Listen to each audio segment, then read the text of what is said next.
Okay, so our brains are these magnificent, incredibly complex biological machines, right? So, why in the world are they so absolutely obsessed with negativity?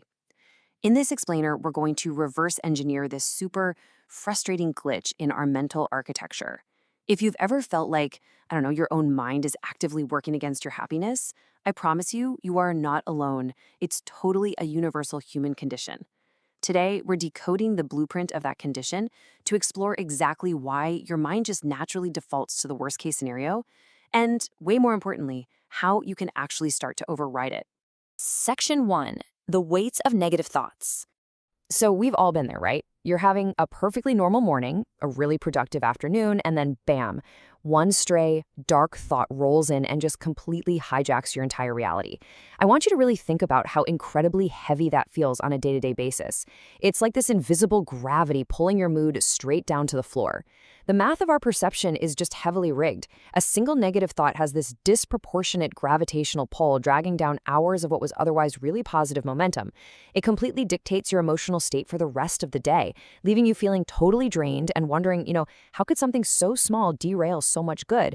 The friction we experience literally every single day comes down to this glaring imbalance: 10 good things versus one bad thing.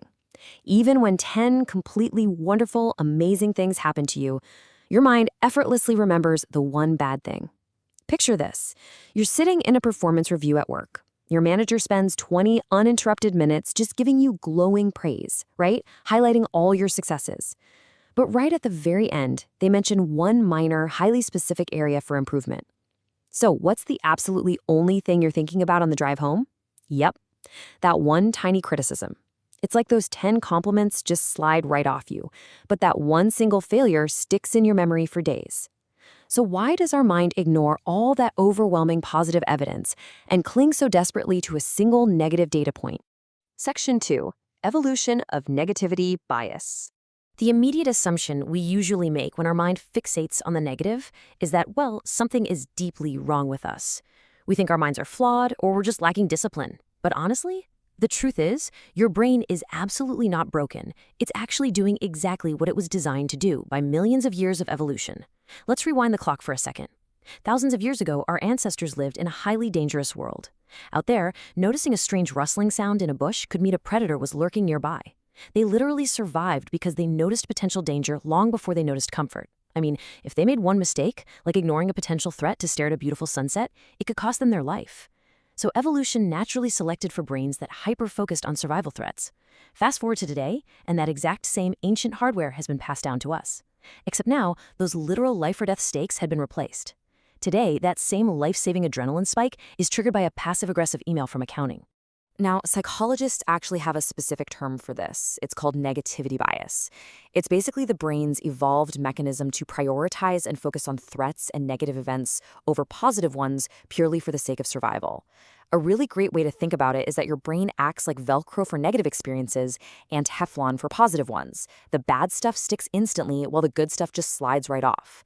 Think of your brain as this ancient, highly sensitive smoke detector. It's not trying to make you miserable. Fundamentally, it's just trying to keep you alive. It would way rather go off 100 times when you're just burning toast than miss the one actual house fire.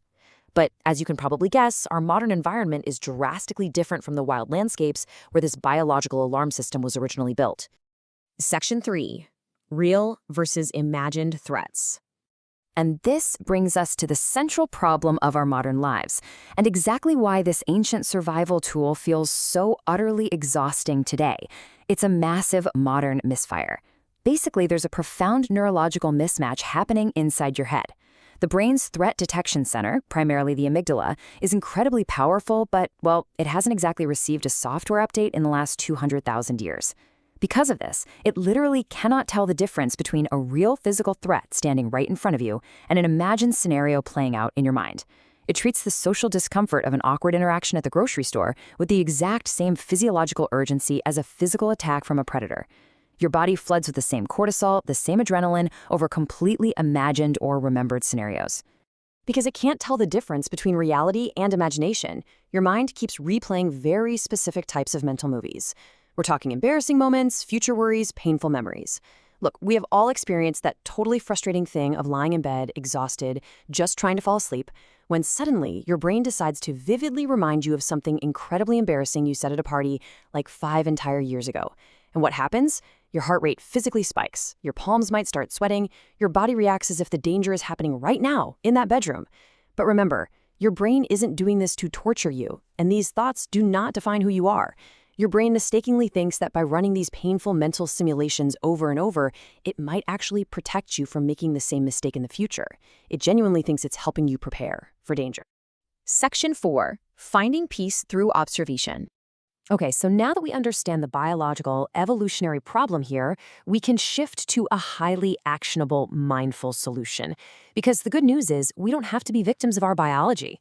The absolute truth of the matter, and this is a massive psychological revelation, so hear me out, is that a thought is not a fact. It's simply a mental event.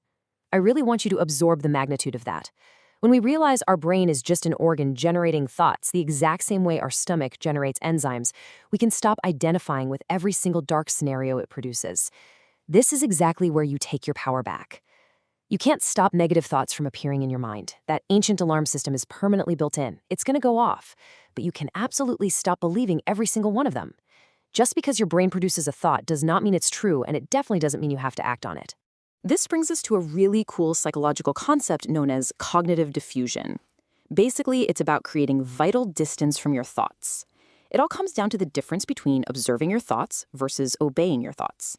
When you obey your thoughts, you're treating them as undeniable facts, and they completely dictate your emotions and your actions. But when you simply observe them, you strip away their power. Think of observing a thought like standing on a riverbank, calmly watching debris float by on the water. Obeying the thought is jumping into the freezing river and letting the current violently carry you away. The more you just stand on that riverbank and watch your thoughts pass by instead of blindly following them, the weaker their control over you becomes. You basically become a witness to your own mind, rather than a prisoner of it. Take a look at this quote. Peace doesn't come from having a perfect mind. It comes from understanding how your mind works. We spend just an incredible amount of wasted energy trying to force our minds to be perfectly positive, perfectly calm, and completely devoid of any negativity. But fighting the brain's fundamental nature, that only creates more friction. The goal here isn't perfection. The goal is understanding. Once you realize your mind is really just a brilliant survival machine doing its ancient job, you can call it truce. You don't have to fight it anymore. You can simply let it do its thing, generate its little warnings while you stay firmly grounded and in total control of your actual actions. So, as we wrap up this explainer, I want to leave you with a bit of a challenge, one that connects directly to your reality right now. Your brain will always search for problems, but where will your awareness focus next? Your ancient hardware is going to keep scanning for threats. It's going to keep finding the negative. That's just a biological given. But your conscious awareness, that holds the flashlight. You possess the ultimate power to direct the spotlight of your attention. So, where are you going to point it next?